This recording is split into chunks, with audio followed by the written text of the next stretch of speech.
Yes, people, good morning, good afternoon, good evening to all of you. How are you? Hope so you are good. I'm also good. Good evening to all of you. So, guys, in the last lecture, we were discussing about the deduction topic. So, in deduction topic, we have completed section ATC. There was some payment related deduction. ATC we have completed. ATCCC completed. ATCCD completed. CCH completed. After that, in the ATD series, ATDD completed, ATD completed, ATDDB completed, ATU completed, ATE completed. So I think this much we have completed in the last lecture. And guys, I told you to do some homework also. And in homework, I have given you two small section. One was section 80 GGB GGC, that was related to the donation to political party electoral trust. That was in the homework. So hope so you did this. And there was one more section, that is 80 JJAA. So 80 JJAA, that is if you recruit the new employee, then whatever emoluments paid to the new employee, 30% deduction is available for the 3 consecutive years. So suppose employee employed in the current year is the first year, then in current year you will claim the 30% deduction. In the next year, again, you will claim the 30% deduction on whatever emoluments paid in the next year. And in the next year, again, you will claim the 30% deduction of the emolument paid to those employee. Now, after that, I have given you some question in the homework. So hope so you did homework. Any doubt in any homework question? Any doubt in any homework question? So I think there were homework. And homework was from this topic. That homework question was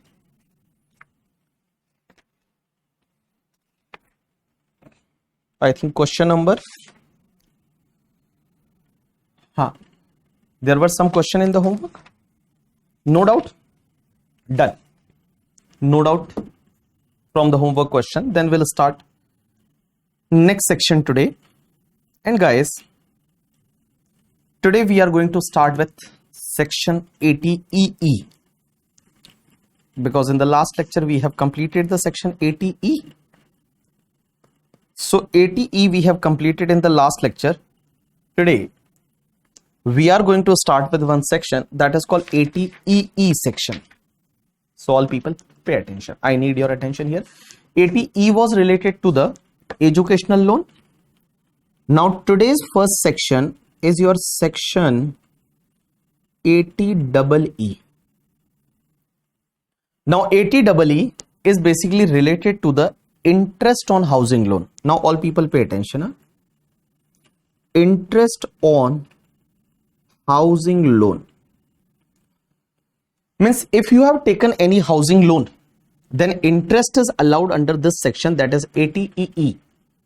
But your question will be like that, sir, interest on housing loan is already allowed under section 24B of the house property. Na? This is allowed under section 24B of the house property. So under house property head, it is already allowed. Na? So under house property head, it is also already allowed. Answer is yes. Under that head, it is allowed. Under house property head, it is allowed. But guys, under section 80E, like you know that under house property head, there is a limit. And that limit is in case of the self-occupied property, there is a 2 lakh rupees limit for the interest. Now here guys, that limit is a 50,000. So for an example, first you will claim the deduction under section 24B under the head house property, and remaining interest you can claim here. And here you can claim the maximum 50,000 rupees interest deduction. So maximum 50,000 rupees interest deduction is allowed under this particular section, that is section 80EE. So what this section says, that try to understand all people. First point, this section deduction is available only to the individual. So if individual is the assessee and he has taken any housing loan, then interest is allowed under this particular section 80EE. And guys, under this section, your maximum deduction is allowed 50,000 rupees. 50,000 rupees is maximum deduction allowed here. Now, but there are certain conditions. First condition is that loan should be taken either from bank or financial institution.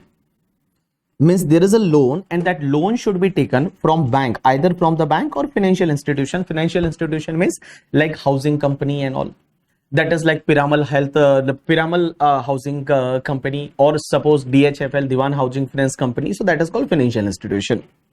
Second is your guys loan amount should be up to 35 lakh rupees. loan amount should be up to 35 lakh rupees. It should not be more than 35 lakh. Third condition is that asset that purchase house property cost should be up to 50 lakh rupees. It should not be more than 50 lakh rupees. It should be up to 50 lakh rupees. One more condition is that loan should be sanctioned. Loan should be sanctioned between 1st April 2016 till 31st March 2017. Means in that 1 year only that loan should be sanctioned. And last condition is this house property is the first house property for the assessee. It means on the date of the loan sanction, assessee should not own any other house property. So this is the only first house property for the assessee. Means on the date of sanction of loan, assessee is not owning any other house property. This is your first house property. So what I am saying that Nihal, try to understand.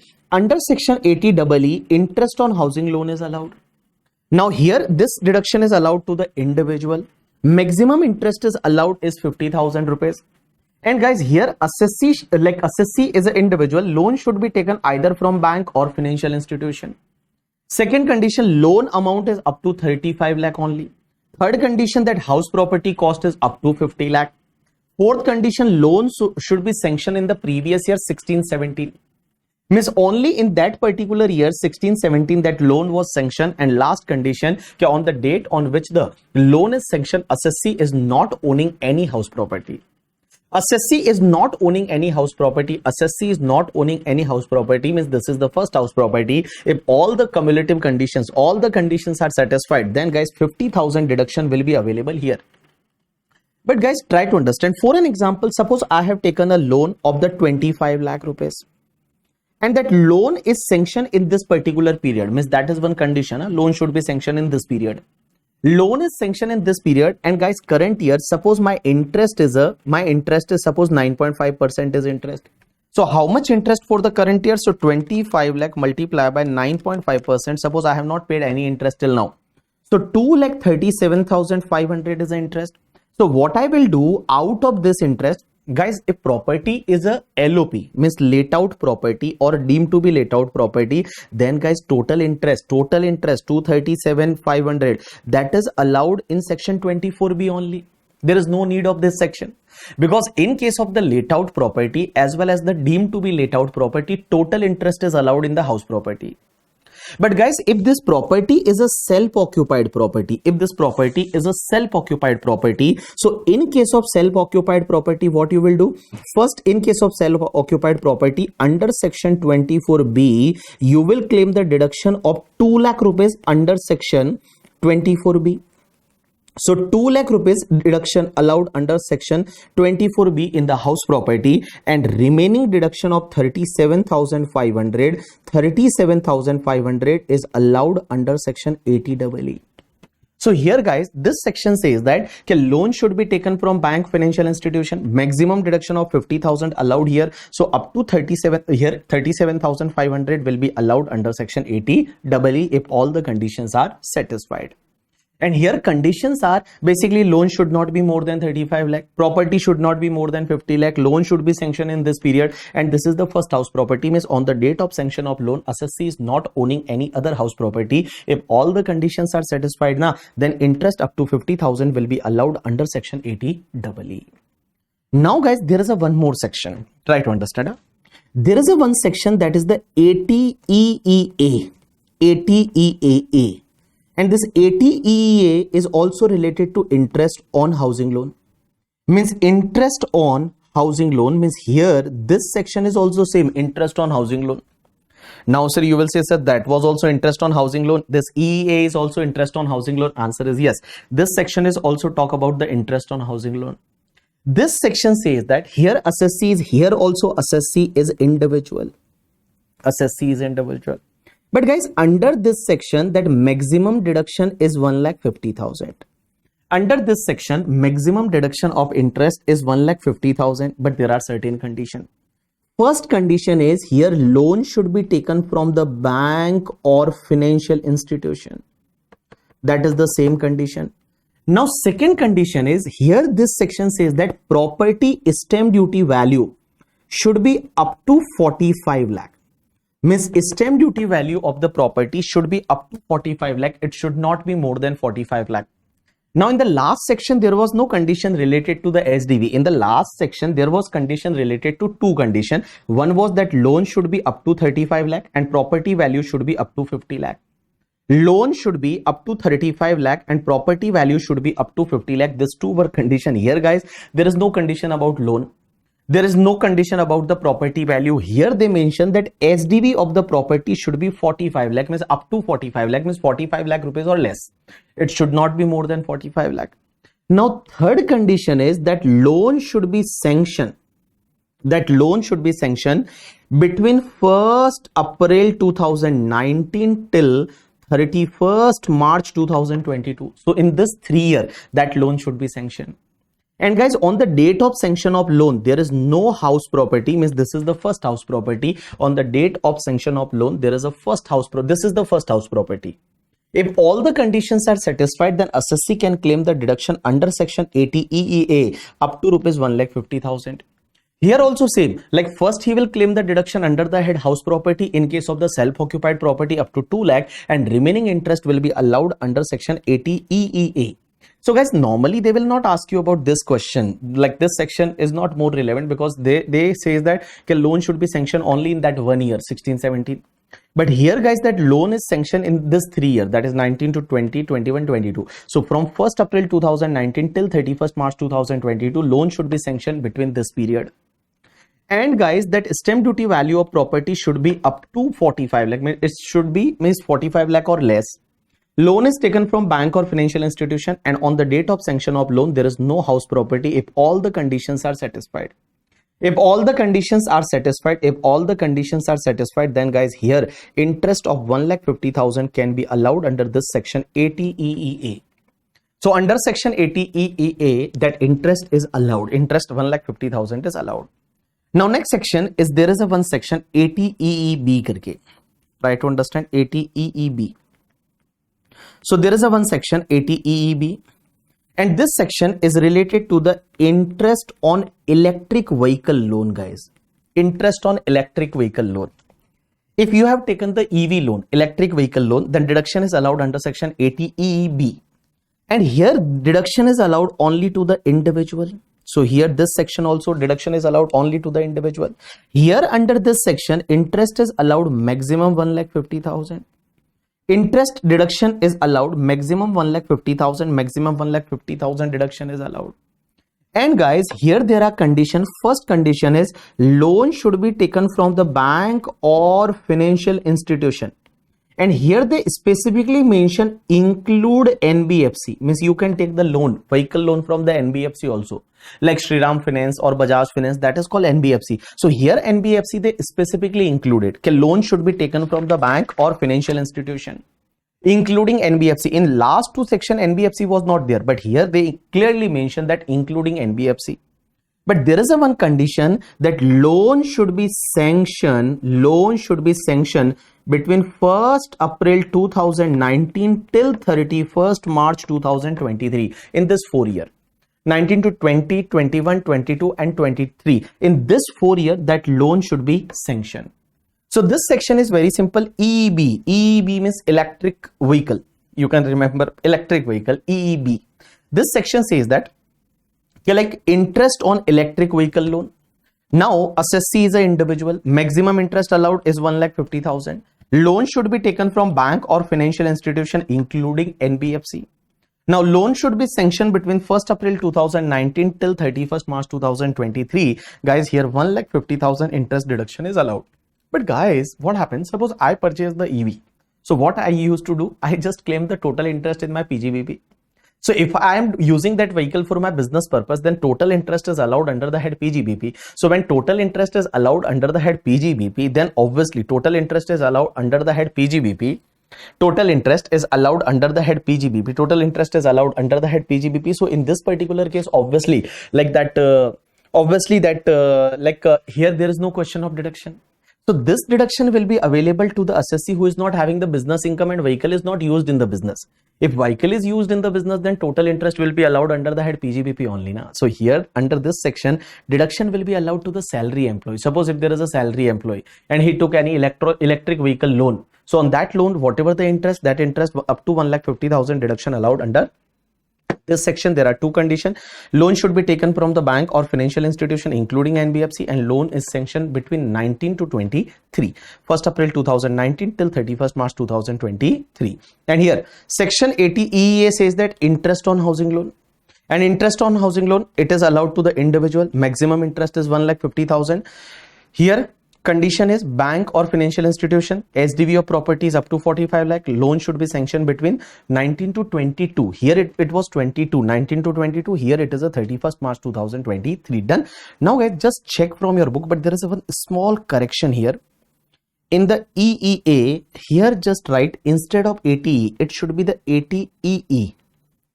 Means under this section, deduction can be claimed by the person other than covered in 80EE. So suppose if any person is already claiming deduction under 80EE, then he is not able to claim the deduction under section 80EEA. So just read section 80E, 80EA, and after that 80EB. Just read it. I am going to give you 2 minutes time. Read it.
Done, people. Now just check one question from your compiler. In your compiler, in deduction topic,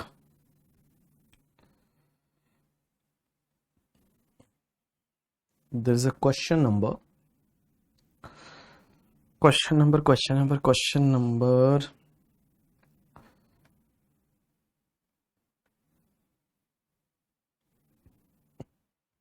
In deduction topic, just check the question number 7. Question number 7. Solve, people. Pay attention. Question number 7. Question number 7. In your deduction under chapter 6A topic, there is a question number 7.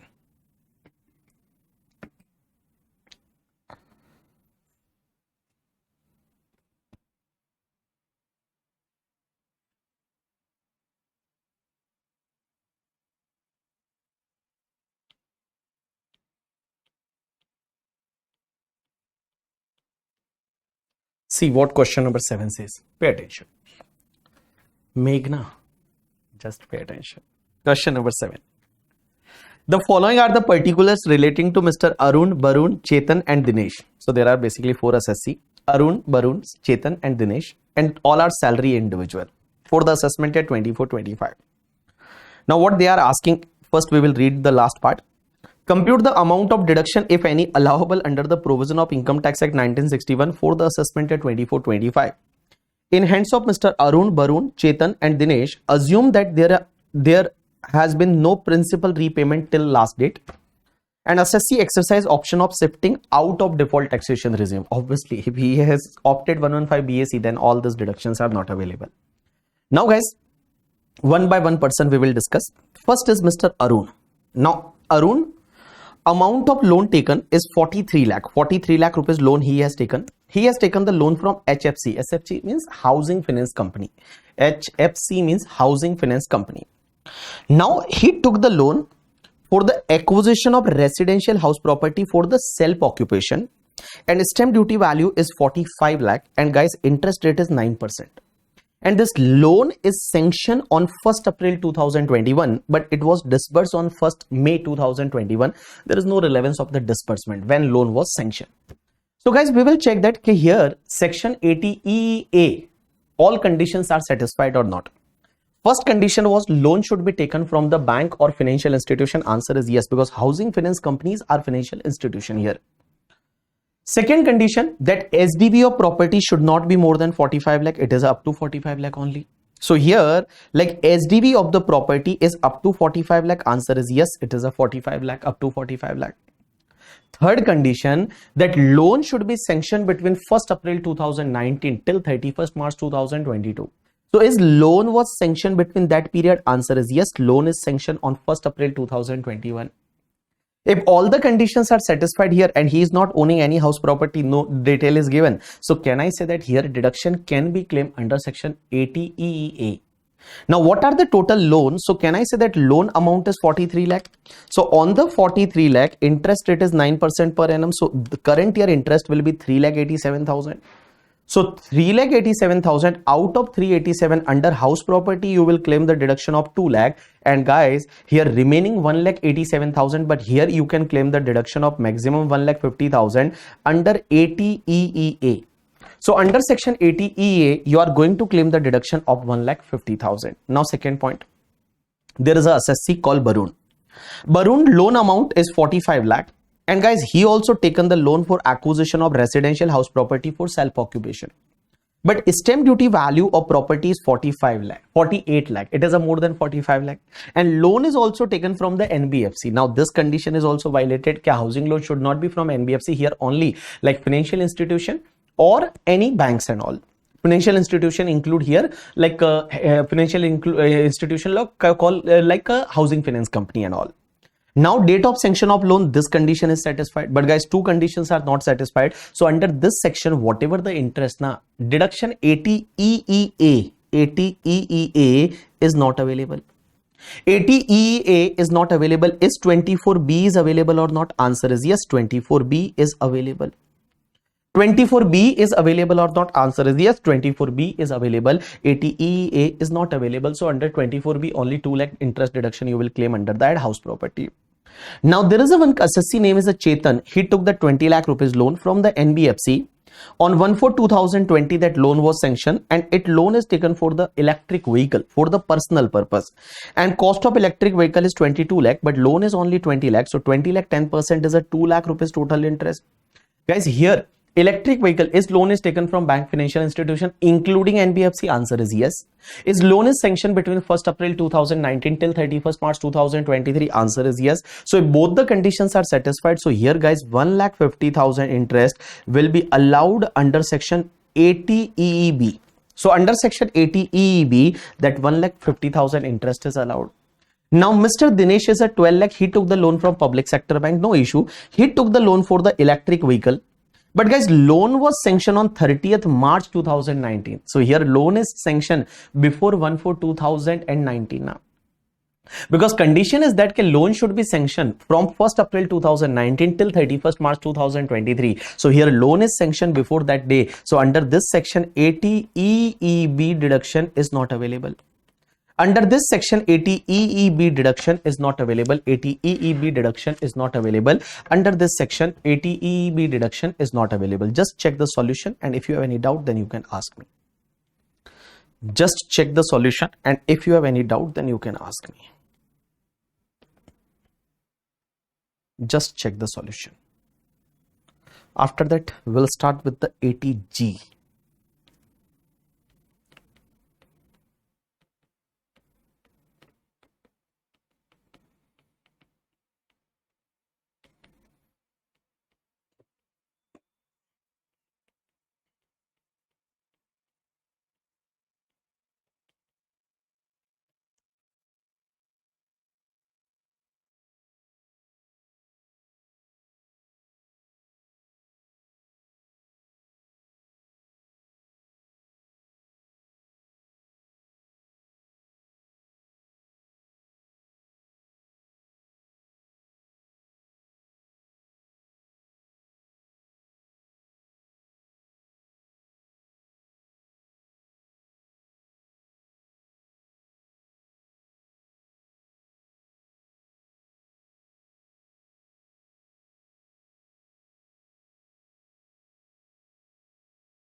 Done, people? Done?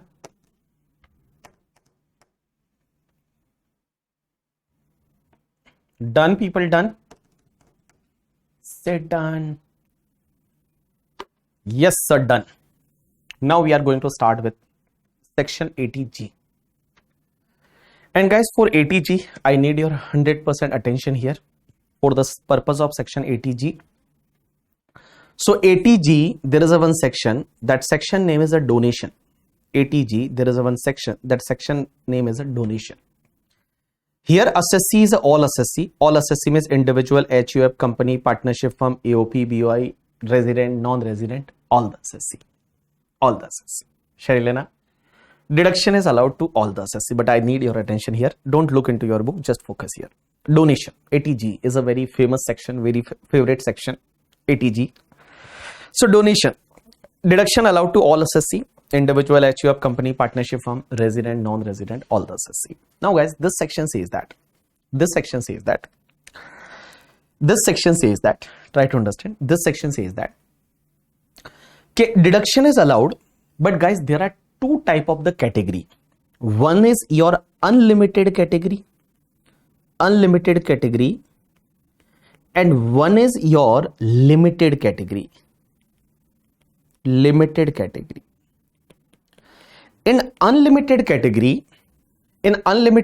there are two parts. One is your 100% deduction, unlimited category, in 100% deduction, unlimited category, and one is your 50% deduction of unlimited category. So in the unlimited category, there are two type of deduction. One is your 100% and second is your 50%. One is your 100% and second is your 50% in the unlimited category.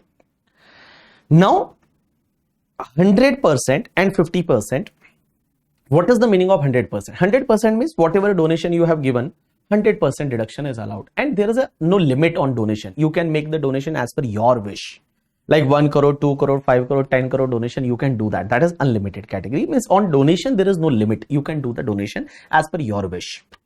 So in unlimited category, there are two parts. One is your 100% and one is your 50%. Now sir, which donation will be covered in the 100% deduction? So guys, always remember, whenever if there is any PM, like PM Care Fund, PM National Relief Fund, PM Armenia Earthquake Relief Fund. So wherever if PM is written na, or whenever any national word is written, PM word is written, or any state CM is written, any LG is written, LG means Lieutenant Governor, LG is written, like in any donation, if any PM word is used, like PM Defense Fund or PM National Relief Fund, PM Care Fund.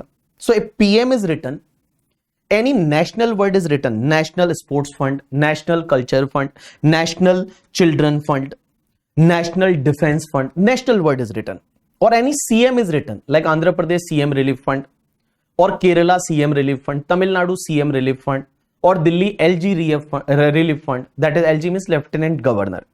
So if PM is written, national is written, CM is written, LG is written, as well as the guys, if Jila Saksharta Samiti is there, Jila Saksharta Samiti, or Clean Ganga Fund, or Swachh Bharat Kosh, or guys, if donation is made to the National Fund for Control for Drug Abuse, that is already covered in the national. And guys, if any fund is related to the army, any army related fund is there, then guys 100% deduction is available and there is no limit in the unlimited category. So what I am saying that under unlimited category 100% deduction is available if you made donation to any PM related fund, that is PM National Fund, PM like PM Care Fund. In the COVID they came with the PM Care Fund, or if there is a like PM Armenia Earthquake Fund, PM National Relief Fund, if there is a National Children Fund, National Culture Fund, National Sports Fund, National Fund for Control of Drug Abuse, any CM fund is there, any LG fund is there, and Jila Saksharta Samiti, Clean Ganga Fund, Swachh Bharat Kosh, and any army related donation, guys, then deduction is allowed 100%. 100% deduction is allowed, means whatever donation is made, 100% deduction is allowed. Guys, in 50%, there is only one donation. In the 50% unlimited category, there is only one donation, and that is your PM Drought Relief Fund. PM Drought Relief Fund. So if there is any PM Drought Relief Fund, then 50% unlimited category. So in the PM Drought Relief Fund, so normally other PM will be covered in the 100%. Only if there is a Drought Relief Fund, then there is a 50% deduction. Now PM Drought Relief Fund, then 50% deduction. Till the last year, guys, here Jawaharlal Nehru was also there. Jawaharlal Nehru Memorial, Indira Gandhi Memorial, Rajiv Gandhi Foundation, you know that. But this year Nirmala Sitharaman ji remove all three: Jawaharlal Nehru, Rajiv Gandhi and Indira Gandhi Fund. So earlier, till the last year, in your intermediate, you must heard about that Jawaharlal Nehru Memorial, Indira Gandhi related one fund, and one was Rajiv Gandhi Foundation. So this three donation till last year, it was covered in the 50% unlimited category, but from this year they have removed that. From this year, Modi ji says that no, Gandhi ji, I don't need like Indira Gandhi, Rajiv Gandhi or Jawaharlal Nehru related fund. So they have removed that. They have removed that. So now in the 50% unlimited category, there is a only PM Drought Relief Fund. All other PM is covered in the 100% unlimited category. Only if there is a PM Drought Relief Fund, then that is covered under this particular unlimited category. Now guys, there is a limited category. Now what do you mean by limited category? So try to understand. In the limited category also, there are two parts. In the limited category also, limited category means there is a limit on the donation. There is a limit on the donation, and under limited category, there are two types of the limited category. One is the 100% limited and one is the 50% limited. Now one is the 100% limited, one is the 50% limited. What do you mean by the 100% limited? Guys, under 100% limited, they have covered the 2 point. One is the F and one is the O. You have to remember by way of the FO. F means any donation is made to government or any government or any local authority or approved institution for the family planning. So just you have to remember, F means family planning, means if any donation is made for the family planning to the government or approved institution or local authority, then it is fall in the 100% category under the limited category. And O means if any donation is made by the company, means donation here allowed only to the company. If any donation is made by the company to the Olympic Association, or any other association for the development of the sports infrastructure in India. So here in the 100% category, there are two. One is the FO. Just remember FO is 100%. So F means family planning and O means donation made by company to the Olympic Association or any other institution for the development of sports infrastructure in India. For the development of the sports infrastructure in India, so that will be covered in the limited category. So here guys, limited category covered 100% donation in case of the FO. F means family planning. And O means donation made by company to the Olympic Association or any other institution for the developments of the sports infrastructure in India.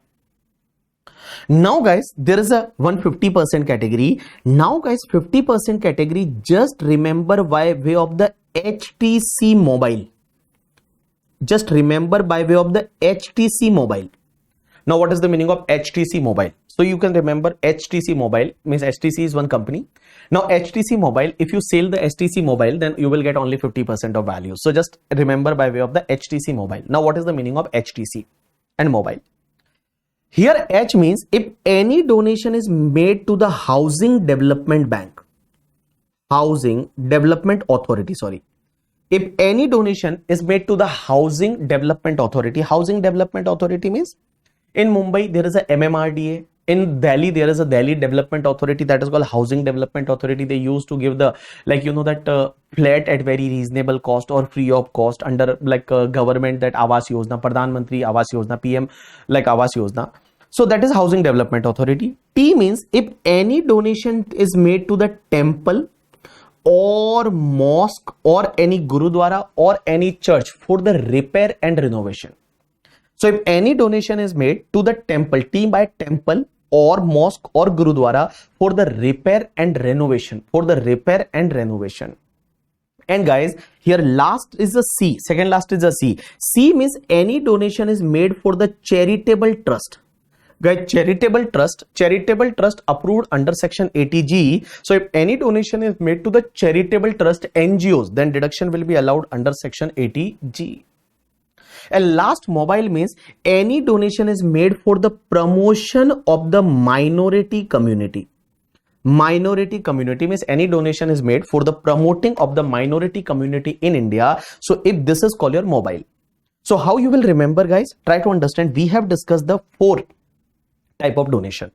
One is the unlimited category, one is the limited category. First we discuss about the unlimited category. So under unlimited category, there are 2 parts. One is the 100% unlimited category, the second is 50% unlimited category. So 50% unlimited category covered the PM drought relief fund. 100% unlimited category covered wherever PM is written, wherever national is written, wherever CM is written, wherever LG is written, wherever Jila Saksharta Samiti, Clean Ganga Fund, Swachh Bharat Kosh, army related fund, that is covered in 100% unlimited category.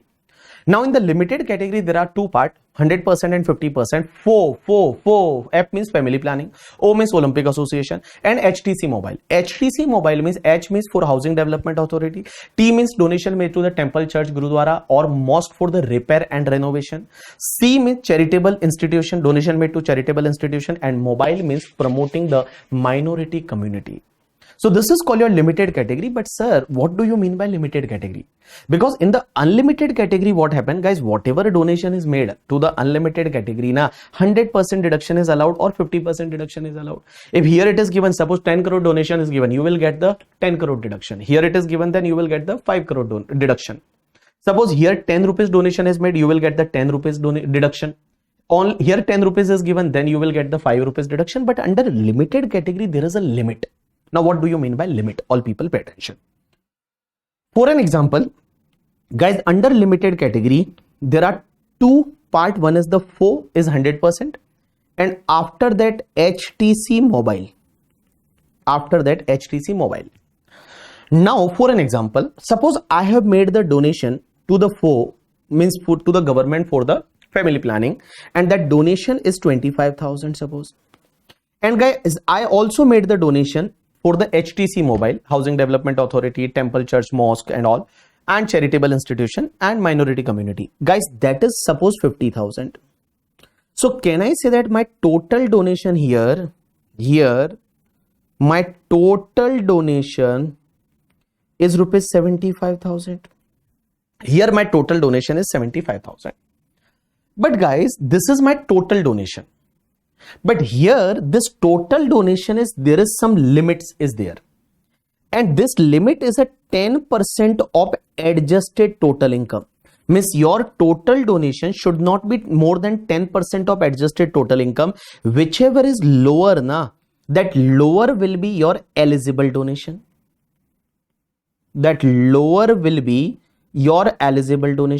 So whatever your total donation or 10% of adjusted total income, whichever is lower, that lower will be your eligible donation. But question is that what do you mean by adjusted total income? How to calculate adjusted total income here? So guys, try to understand. So calculation of adjusted total income means, guys, just take first GTI, gross total income, and in gross total income exclude all special rate of income. Just exclude all special rate of income from the gross total income. Means from gross total income, just exclude all the special rate of income. Special rate of income means long-term capital gain 112A, long-term capital gain 112, short-term capital gain 111A, winning and all, that is called special rate of income. Just exclude that. And from gross total income, guys, just reduce all deduction under chapter 6A, but other than ATG, because ATG only you are calculating. So other than ATG, just reduce all the deduction under chapter 6A, just reduce this. This remaining is called your adjusted total income. Now guys, this total donation should not be more than the 10% of adjusted total income. This is one limit is there. And this limit says that this total donation cannot be more than the 10% of adjusted total income. Now I have assumed, suppose for an example, your adjusted total income is 6 lakh. This is just an assumption. You will say that from where you got the 6 lakh. This is just an assumption. Assume this is a 6 lakh. So can I say that 10% of adjusted total income is a 60,000? So here your eligible donation will be 60,000. And guys, now from 60,000 you will get the deduction. And how you will get the deduction? So out of 60,000, always first priority you will give to the 4, because on 4 you will get the 100% deduction now. So out of the 60,000 eligible donation, 4 is 25,000. So guys, on 25,000 you will claim the deduction of 100%. That comes to the 25,000. So 25,000 deduction is allowed on the 4. So 4 is a 25,000 multiplied by 100%, 25,000. Now guys, second priority you should give it to the HTC mobile. HTC mobile. Now in the HTC mobile, can I say that out of 60,000, just reduce the 25,000, remaining is a 35,000. So remaining is a 35,000. Here you will claim the 50% deduction. So on 35,000 multiplied by 50% comes to the 17,500. So can I say that here total deduction allowed under this section on the limited categories, 25,000 plus 17,500 is 42,500. So you made the donation of 75,000, but guys, here deduction is allowed only 42,500. You got my point or not? Yes, this is called your limited category. So under limited category, here deduction is allowed, but deduction is restricted to the total donation is restricted to the 10% of adjusted total income. And here adjusted total income is just take the gross total income minus exclude all the special rates of income. And just reduce all the deduction under chapter 6 except ATG, because you are calculating ATG now. So this is called your adjusted total income. On that adjusted total income, just take the 10% or your total donation, whichever is lower is your eligible donation. First priority you will give to the 4. And guys, remaining priority you will give to the HTC mobile. You got my point or not? Yes, you understood my point. Done. Now guys, one more point. Try to understand. Under this section ATG, deduction is available only if donation is made. If it is more than 2,000, then it should be made by any mode other than cash. Means up to 2,000 you can make in the cash, but guys, if it is more than 2,000, now it has to be made by any mode other than cash. Here any mode other than cash they have written. It means there is no need of account. Even if it is a cross check, it will allow. Even if it is a bearer check, it will allow, because they mention that any mode other than cash. In the deduction topic, guys, they just made any mode other than cash. Only in the 80JJAA, you did in the homework one section 80JJAA. Na? In the 80JJAA, they mention about account pay check, account pay demand draft, any mode of electronic clearing system through bank account. But in the other section, they just made other than cash. So other than cash means it is, if it is made by the cross check, now it will allowed here. So under ATG, they mention that donation should not be made in the cash. Up to cash, 2,000 rupees up to cash you can make. More than 2,000 should be any mode other than cash. Now one more point, guys. Under this section, suppose if you made the donation to the charitable institution, so guys, this deduction under this section to you will be allowed only if this charitable institute furnish detail of donation to the income tax department up to 31st May of the next year. Means up to 31st May of the next year, your detail will be submitted to the income tax department in the, like there is a one form, if you remember, there is a form number 10BD. There is a form number 10BD, and in 10BD, your detail will be furnished to the income tax department up to 31st May of the next year, as well as they will give you one donor certificate under form number 10BE up to the 31st May of the next financial year. Then only you can claim the deduction. Otherwise, deduction is not allowed. So what I am saying that if donation is made to any charitable institution registered under section 80G, then you can claim deduction only if they have submitted the detail related to donation to the income tax department, as well as they have furnished you the donation certificate up to 31st May of the next financial year. Otherwise deduction is not allowed. And guys, there may be possibility what happens. Suppose for an example, in our office there are 20 employees. 20 employee contributed 1 lakh rupees, and I have just collected 1 lakh rupees, and total 20 employee 20,000 I have made the donation to the Prime Minister Relief Fund. So many times it's happened that in the companies and all employee made the donation, a small contribution. After that, employer made the donation to the Prime Minister Relief Fund. Now question is that can employee can get the deduction or not, because donation is made by through the employer na. So here answer is yes. CBDT clarify that in this particular case what will happen, employer will issue one donation certificate to the employee, and employee can claim the deduction under section 80G. Done. Whatever written in this particular section, just read it. After that, just copy down this example anywhere in your book, where like on the, I think on the next page where there is some space below that yes people. So just you can copy down this example. Obviously that is already written, so just copy down this example and just read it. I am going to give you 3-4 minutes time. Just do that.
Yes, people, done. Done. Done. Shiva. Done. Okay. Now, guys, next section after ATG, there is a one section. That section number is ATGG. ATGG section, share lena. This section is basically applicable on the rent paid of house property. Means you have taken any house property on the rental basis, and if you are paying the rent of that house property and you have not received any HRA, means if HRA is received, then guys, on HRA you can claim the exemption under the head salary. And under the head salary, if you remember, there was an exemption limit was 40% or 50% of salary. 40% in case of the non-metro. In case of metro, there was a 50%. So 40% or 50% of salary that is allowed under section 80, that is 1013A, or rent paid minus 10% of salary or actual amount received, whichever is lower, that is HRA exemption. But guys, here this section 80GG says that suppose if you paid the rent of any house property and you have not received any HRA, then individual can claim the deduction under this section. Now, what is the amount of deduction? Here a deduction is rupees 5,000 per month. 5,000 rupees per month is deduction, or 25% of adjusted gross total income, or rent paid minus 10% of adjusted gross total income. So what I am saying that here amount of deduction is, one is the 5,000 per month, or 25% of adjusted gross total income, or rent paid minus 10% of adjusted gross total income. Whichever is lower out of this three amount will be treated as the deduction under section 80GG. So here assessee is an individual only. Amount of deduction 5,000 per month multiplied by 12 come to the 60,000. 25% of adjusted gross total or income, or rent paid minus 10% of adjusted gross total income. Now, assessee or his spouse or minor child or HUF should not own any house at the place of his duty. Means wherever that person is performing his duty, means wherever that person is doing any business or performing his duty, that place, like his family member, like spouse or minor child or HUF should not own any house property. And question is that, sir, how to calculate the adjusted gross total income? Here adjusted gross total income is, first take the gross total income, and from that gross total income just reduce all the deduction under chapter 6A except 80GG. Means other than 80GG, just reduce all the deduction under chapter 6A. Now there may be a doubt in your mind, sir, suppose examiner asks both the section together, then what will happen? Examiner ask 80GG as well as the 80G, then what will happen? Because under section 80G for the, here under section 80G, here for the adjusted total income, what they are saying, just reduce all the deduction except 80G, and here they mention all the deduction except 80GG. So sir, which deduction we will calculate first? It is not possible to calculate manually if both the sections are together, because that section says that for the calculation of ATI just reduce all the deduction except 80G. Here they mention in this particular section reduce all the deduction except 80GG. So guys, both the section together in the examination, they will not ask you. They will not ask you both the section together in the examination. In the examination, because it is not possible to calculate. Obviously, you can calculate by the simultaneously equation method. From the computer, you can calculate simultaneously equation method. You can put one simultaneous equation method and you can calculate. Otherwise, in the examination, they will not ask both the deduction together, 80G and 80GG. Okay. This time examination, that November 2023 paper, there was one MCQ on this section, 80GG. So 80GG related one MCQ was there for the 2 marks in the examination related to 80GG. Done. Now next section is a 80GGA. Now guys, 80GGA section, this section says that donation for the scientific research or rural development. Guys, if you are having the PGBP income and if you made the donation for the scientific research now, then you can claim the deduction under section 35. If you remember that Rajni ICU, Research Association Institute, College, University, or IIT National Laboratory and all, then you can claim the deduction under that PGBP. But guys, suppose if assessee is not having the income under the head PGBP, if assessee not having the income under the head PGBP, then amount of deduction here guys 100% is allowed, but condition is if it is more than 2,000, then donation should be made by any mode other than cash. This is the section 80GGA. Now guys, there are some income based deduction. There are some income based deduction. Whatever deduction we have considered till now or like we have studied till now, that was all related to the expenditure based deduction, or you can say that the payment based deduction. Now we are going to start with the income based deduction. Income based deduction means deduction is allowed on the certain type of the income. Means if you are having some income, on income you will claim any deduction. On income you will get the deduction. That is called your income based deduction. Now guys, this income based deduction is basically given in the two part in this particular chapter. One is the part C and one is the part CA. And in part C, they have covered the 80IA to 80RRB. Means 80IA to 80RRB is covered in the part C, and in part CA, they have covered the 80TTA and 80TTB.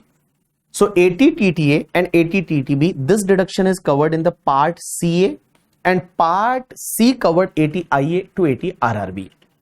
Now, why I have bifurcated C and CA, part C and part CA, I will explain you in the later part. First, we will discuss about the 80TTA and 80TTB because that is very easy deduction. Now, 80TTA and 80TTB, you almost everyone claim this deduction in your office. So, first is the 80TTA. This is given in the part CA of the chapter 6A. Now, guys, first deduction is 80TTA. 80TTA says that interest on saving account from the bank, means with bank you are having the saving account and you are getting the interest on that saving account from the bank or cooperative bank or post office, then obviously that saving bank interest is first included in your income from other sources. And guys, up to 10,000 you can claim deduction here under this section. So whatever your interest amount or 10,000, whichever is lower, and this deduction is allowed to the individual or HUF. That individual HUF is a resident or non-resident, that is irrelevant. This deduction is allowed to all type of individual or HUF. 80TTA, this deduction says that interest on the saving bank account with the bank or cooperative bank or post office, first include that interest in the other sources, and after that you can claim deduction here up to rupees 10,000 in 80TTA. Now guys, I can take one example, try to understand. Suppose there is a one person, Mr. BB. Now I am having the saving bank account with the ICICI bank. I am having the saving bank account with the ICICI bank. And from that saving bank account, suppose I am having the interest of 20,000. Interest I am having of 20,000 interest. 20,000 interest is there. So what I will do, first I will include this 20,000 interest in the IFOS. So it will be part of my gross total income. And guys, after that I will claim the deduction under section 80TTA, that is 20,000 interest or 10,000, lower comes to the 10,000. So 10,000 deduction I can claim under section 80TTA. Now try to understand, suppose my interest was only 7,000 then. If my interest of saving bank account was only 7,000. If only 7,000 was my interest, then can I say that first I will include in the IFOS 7,000 and after that I will claim deduction of the 7,000 in 80TTA? Means I will claim the deduction of the 7,000 in the 80TTA. Here 7,000 deduction will be claimed. Now one more point. So first will be included 7,000 there, and after that I will claim the deduction 7,000 under section 80TTA. Now I am going to tell you now, that is one interesting part. Try to understand, very interesting part. Guys, suppose I am having the saving bank account with the post office, and you have to remember this. I am having the saving bank account with the post office, and from that saving bank account I am having the interest of the 20,000. Guys, you know that if you are having the interest from saving bank account with the post office, then guys, deduction is available under, there is a one exemption also.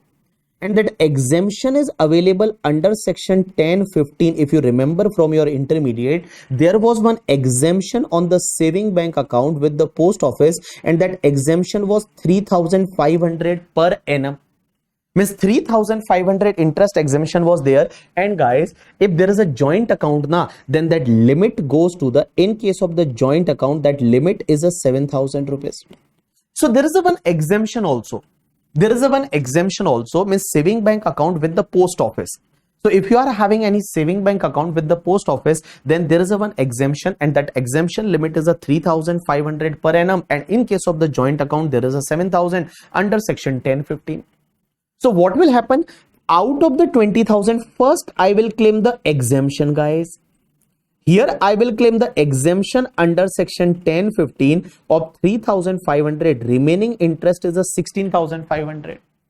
Now the 16,500 is taxable under income from other sources, and out of that I will claim the deduction of 10,000 under section 80 TTA. Here, so what I am saying that if you have any saving bank account with the post office, then remember there is a deduction of 3,500 per annum. That is exemption, basically exemption of 3,500, just reduce from IFRS itself only, from income itself only, and after that claim the deduction under section 80 TTA of the 10,000. So here 16,500 will be my income from other sources, and guys, out of that 10,000 I will claim the deduction under section 80 TTA. Now there is a one section 80 TTB. 80 TTB, first point, this section is applicable only to the resident senior citizen. Guys, senior citizen means resident individual only having the age of the 60 years or more. So resident individual having the age of the 60 years or more, that is called your senior citizen. Now if senior citizen is having any deposit from bank, means interest on deposit he is getting from bank or cooperative bank or post office, then guys you can get the deduction up to 50,000 from that interest. So if you receive the interest on deposit from the bank or cooperative bank or post office, if you receive the interest from the bank or cooperative bank or post office on the deposit, and this deposit means, guys, here deposit does not means only saving bank deposit. Here deposit include the FD also. Here deposit include the RD also, recurring deposit or fixed deposit, time deposit, any type of saving bank, any deposit. Then senior citizen can get the deduction up to 50,000 under section 80 TTB. So for an example, my mom age is 62 years. So my mom age is 62 years. Now my mom age is 62 years. My mom received the FD interest of suppose 30,000, as well as my mom received the saving bank account interest of rupees 20,000 or suppose 25,000. So total interest received by my mom is 55,000. Now my mom can claim the deduction under section 80 TTB of rupees 50,000. Now whenever you claim the 80 TTB na, then TTA is not available. Means you cannot do that, 50,000 you will claim in 80 TTB and 10,000 you will claim in 80 TTA. That is not possible. Because here it is clearly mentioned that deduction under this section not available if senior citizen claiming deduction under section 80 TTB. So my mom will claim the 80 TTB of rupees 50,000. And guys, under section 80 TTB, that interest can be from any deposit, either from saving bank or FD or RD, any type of deposit. Deduction is available under section 80 TTB. And deduction amount of deduction is interest amount of 50,000, whichever is lower. Now guys, there is a one note is given, and this note is very simple. Suppose for an example, any like account of the partnership firm or AOP BOI is with the bank. So question is that is partnership firm or AOP BOI can claim the deduction? Answer is no, because this deduction is allowed to individual HUF and this is allowed only to senior citizen. Now if partnership firm is having the account, so is partner can claim on that interest which is received by partnership firm? Answer is no, yeah, that is not allowed. So wherever interest income is derived from any saving account or deposit held or on behalf of the firm or AOP BOI, the partner of the firm or member of AOP BOI would not be allowed to deduction in respect of such income while computing their total income. So while computing their total income, like partner or member is not allowed to claim any deduction. You got my point or not? Yes. So this is the your 80 TTB, 80 TTA. So this two section we have discussed. Now guys, we are going to discuss the some income based deduction. Income based deduction covered under section 80 IA to 80 RRB. So 80 IA to 80 RRB, this is called your part C, income based deduction. Now we will discuss 80 JJAA, you already did. Now this some notes are given. We will discuss this notes in the later part. But guys, 80 JJAA you already did in your homework, because this section we already considered 2-3 times earlier when I was teaching you some like 80P section, cooperative society and all. That time we already discussed this section 80 JJAA. So you did in your homework. Now guys, there is a one section 80 JJA, double J single A. This section says that suppose if you are doing some activity and that activity is and from that activity you are getting the income, and that income is from collecting or processing of biodegradable waste. Means what you are doing? you are just collecting and processing a biodegradable waste, and from that processing means you are doing the collecting and processing or treating of the biodegradable waste, and from that you are generating either electricity, generating power, or you are producing biofertilizer, biopesticides and other biological agents, or suppose you are producing the biogas, or you are producing like organic manure and all.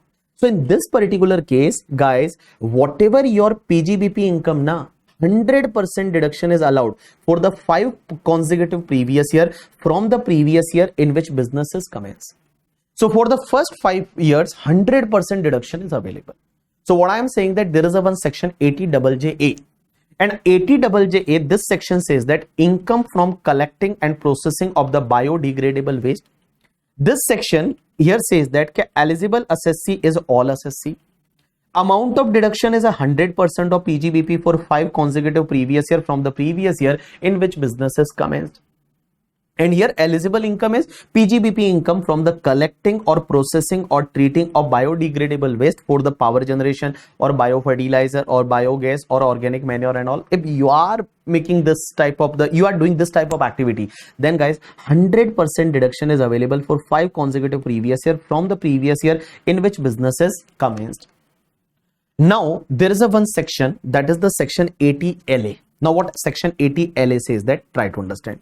Section 80LA, what this section says that, first try to understand, I will explain you the section from the book in the later part. First focus here. This section says that, this section talk about the 2%.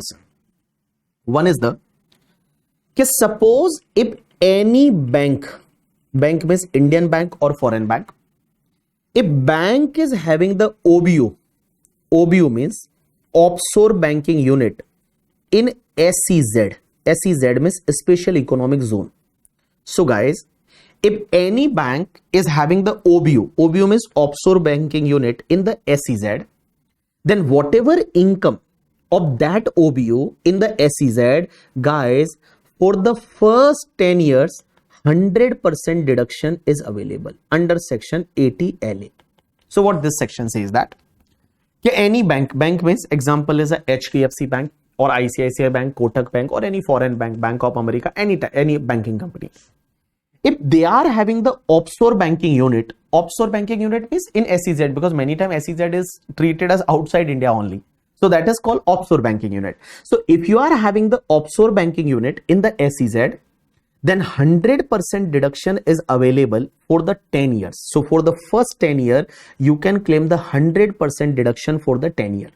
Means this OBU, whatever income is earned from the SEZ, so in SEZ they are working, so SEZ, that branch will get the income, so on that income 100% deduction is available for the 10 years. Now guys, this section says that this section says second part, if any unit is located in the IFSC means income, that is a IFSC means International Financial Service Center, and in India there is a one IFSC only, that is the located in Gandhinagar, Gujarat. This is the first gift city. So if any unit is located in the IFSC and they are earning income there, then guys 100% deduction on that income is available for the 10 years out of first 15 years. Means you can claim the any 10 consecutive year deduction out of the 15 years, and 100% deduction is available. So here 100% deduction is available. Here 100% deduction is available for the 10 years out of the first 15 years, and any 10 consecutive years, 100% deduction is available. So what I am saying that try to understand, there are two parts. One is the, in case of the bank is having any OBU in the SEZ, then guys 100% deduction is available for the first 10 years. Now if unit is located in IFSC, International Financial Service Center, they are getting the income, 100% deduction is available for the 10 years out of the first 15 years, and any 10 consecutive year you can select out of the first 15 years, 100% deduction is available on the income. There is no need to pay the taxes. So this income based deduction under section 80LA will talk about the two type of person. Eligible assessee are two type of person. One is the any bank unit in the SEZ or second is any unit in the IFSC. Both are eligible to claim the 10 years deduction 100%. First, in the first 10 years only, but for the IFSC unit in the first 15 years, any 10 consecutive year you can claim the deduction, because many times what it's happened like in the first, second, third year there is no income, then it's okay. From the fourth year you can claim the 10 years deduction under section 80 LA. So what this section says, try to understand. Eligible assessee here is any scheduled bank or foreign bank. Any scheduled bank means Indian bank, or foreign bank having a OBU, that is branch in the SEZ. OBU means offshore banking unit in the SEZ, or any unit of IFSC. They are eligible assessee under this section. Now what are the deduction? So amount of deduction is bank branch in the SEZ, then 100% of the income for the first 5 assessment year. And guys, for the next 5 assessment year it was a 50%, but now it is changed. From assessment year 23-24, deduction enhanced to 100% for the next 5 assessment years. So in simple word, I can say that from this year, they have made the amendment. From assessment year 23-24, they made the amendment in the current year, but this amendment is retrospectively from the last year. So from last year, guys, they made the amendment and they are saying that, okay, here, 100% deduction on the first 5 year as well as 100% deduction for the next 5 year. So in simple word, I can say that for the 10 years, whatever the income of earned by that bank in the unit located in the, like that bank is having the bank branch in the SEZ, that branch is getting whatever income, 100% deduction is available for the first 10 years. Now, second is in case of any unit of the IFSC, 100% of income for any 10 consecutive assessment year at the option of assessee out of the 15 assessment year. So first 15 assessment year, you can take the deduction for the 10 consecutive assessment year. Guys, in the first part, it was 100% deduction for the first 10 years only. Yeah? And here in the second part of IFSC, in case of IFSC, for the first 15 assessment year, you can take the deduction for the 10 assessment year, 10 consecutive assessment year as per your choice. But it should be a consecutive assessment year. Done? Now, deduction is allowed from the previous year in which the permission under Banking Act or SEBI Act or IFSC Act is received. Now, guys, on which income they will get the deduction? So, in simple word, I can say that on which income they will get the deduction. Try to understand. First part is eligible income.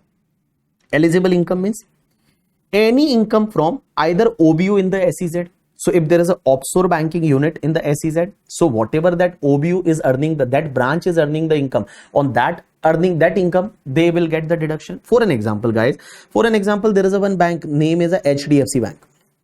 There is a one bank, name is a HDFC Bank.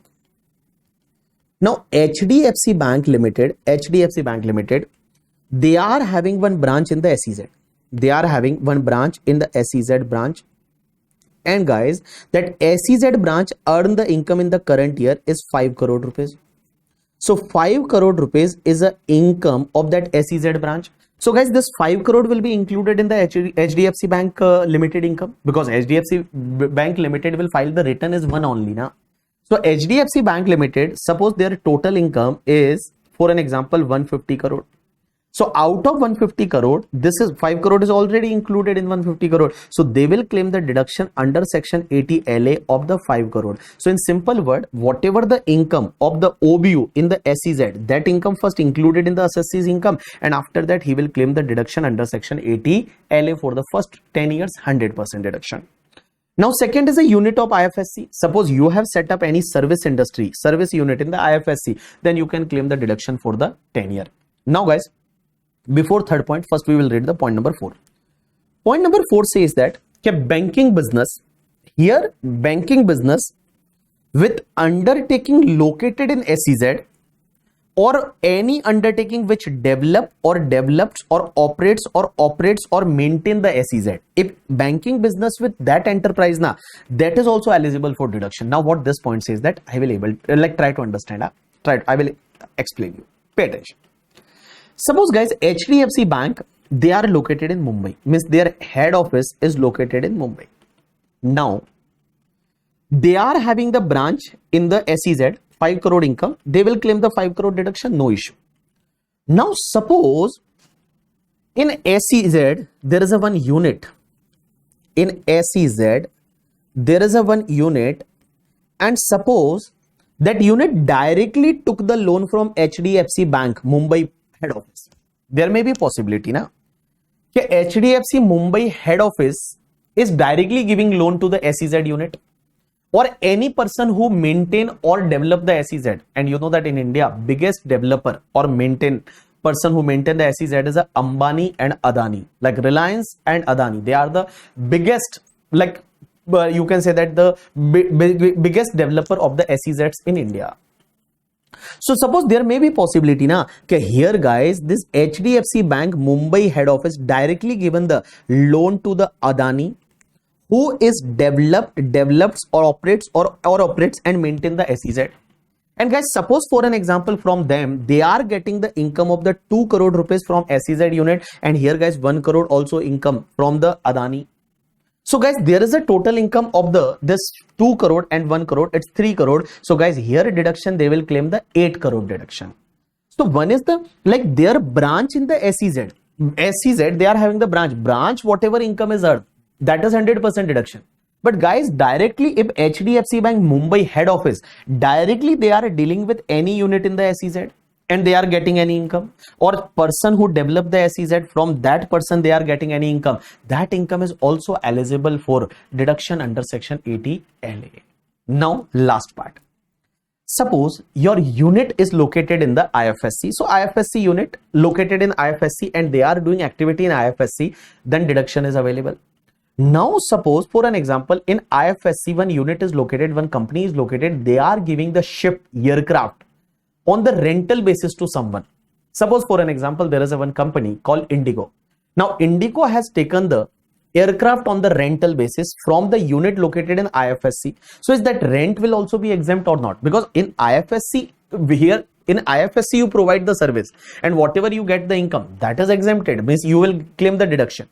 But suppose here here one company in the IFSC, they are providing ship or aircraft on the rental basis.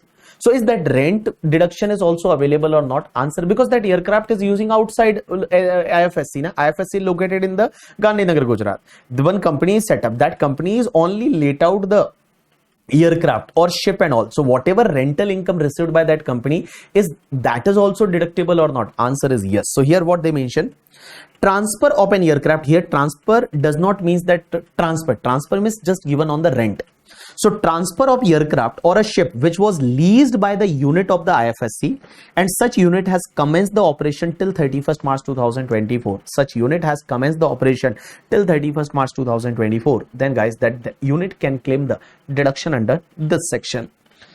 But there are certain conditions. Certificate of CA in the form number 10 CCF shall be filed with the ROI, means there is an audit is mandatory. They will do the audit under form number 10 CCF and CA will do the audit here. And copy of permission under Banking Regulation Act or IFSC Authority Act shall be filed with the ROI. So whatever permission is taken under the Banking Regulation Act or IFSC Authority Act, that permission should be attached with the return of income, then you will able to get the deduction done. So this is one section, is section number 80 LA. Now as there is a one more section, that is the section 80 IAC, and mark as 2 star or you can mark as 3 star. This section they may ask you in the examination. 80 IAC, guys, this deduction is available to the eligible startup. If you remember or if you heard somewhere that in case of the startup, guys, you know that out of first 10 consecutive year, out of first 10 years, any 3 consecutive assessment year, there is no need to pay the tax. Any 3 consecutive assessment year, there is no need to pay the tax. So 80 IAC section, mark as IMP for the examination point of view. This section says that if there is any startup company or LLP and they have registered with the Inter-Ministerial Board of Certification, you know that there is a one startup certificate is given, that just you can check a startup certificate. One copy will be there. Many people upload copy. So here guys, this is called your certificate of the recognition. So this is the startup certificate, and this certificate is given by the Inter-Ministerial Board of Certification. So guys, on this startup certificate, they will mention that okay, this certified that incorporated private company on so and so date, they recognize as the startup by the Department of Promotion of Industry and Industrial Trade. A startup is working in that so and so sector. And guys, the certificate shall only be valid for the valid for the entity up to 10 years from the date of incorporation only if it is turnover for any financial year does not extended the 100 crore rupees. So guys, this is called your startup. Now this startup earn the income, then guys, out of first 10 year, any 3 consecutive assessment year, 100% deduction can be claimed.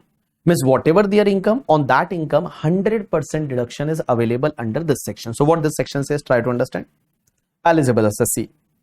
Eligible assessee means either any company or any limited liability partnership, LLP, engaged in the business carrying out by the eligible startup. So here company or LLP engaged in the business carried out by eligible startup, engaged in either innovation, development, improvement, product, process or service, or a scalable business model with the high potential of employment generation and the wealth creation. This is the definition. There is no need to remember. They will give you the startup.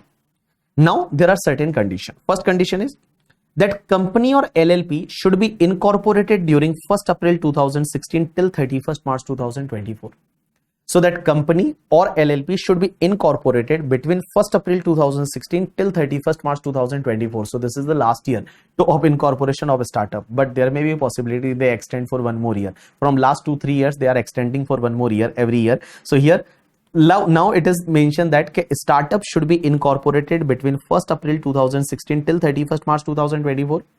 And guys, turnover should be up to 100 crore in the previous year in which deduction is claimed. So in the year in which that startup claimed the deduction, that year their turnover should be up to 100 crore. Now, assessee hold the certificate of eligible business from the Interministerial Board of Certification, and deduction of the 100% of profit derived by startup for the any 3 consecutive assessment year out of the 10 assessment year beginning from the assessment year in which a startup is incorporated. So in simple word, from the first year in startup is incorporated, from the first year there are 10 year. In 10 year, any 3 consecutive year they can claim the 100% deduction. Condition: it should not be formed up by the split up. It is not to be formed by split up or reconstruction of existing business. Means startup business should be new business. Plant and machinery should be new only, but guys, 20% can be the second hand, or any imported second hand plant and machinery is treated as a new only.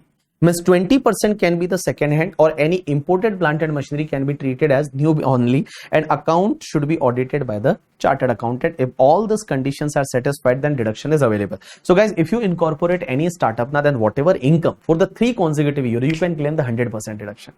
For the 3 consecutive year, you can claim the 100% deductions. But guys, there are certain conditions. First condition, a startup should be incorporated between 1st April 2016 till 31st May 2024.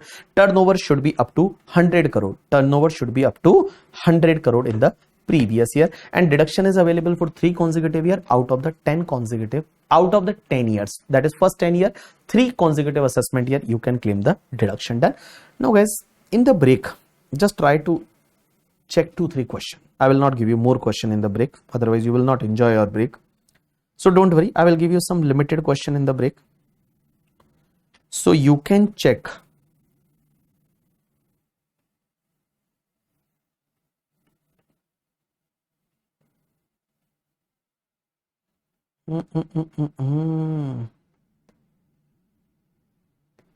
Just check the